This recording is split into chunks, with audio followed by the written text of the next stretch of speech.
Welcome to Not Milk Never Milk. Subscribe if you're lactose intolerant. You start by eliminating external causes. Swap the HDMI or AV cable and switch to the TV's native apps so you know the panel is driving color. Once done, set picture mode to standard and disable dynamic or energy-saving modes so automatic filters don't mask the issue. Make sure any external calibration devices or receivers are bypassed. You want the raw TV signal. Now access the main picture settings and note current color, tint, and color temperature values before making adjustments.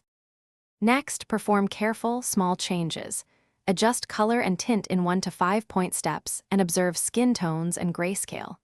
Use the TV's built-in test patterns or a known good test image to judge accuracy. If you don't have one, stream a calibration video from the TV's app. Once you see improvement, tweak color temperature toward neutral or warm depending on the cast. If your set exposes RGB gain and bias, alter them slightly to correct dominant color casts, always reverting if things worsen. To finish, save your adjusted settings, power cycle the TV, and verify across multiple inputs and apps to confirm the fix holds. If the color problem persists, perform a factory reset and check for a firmware update. Sometimes software restores correct processing. Make sure to retest after each step.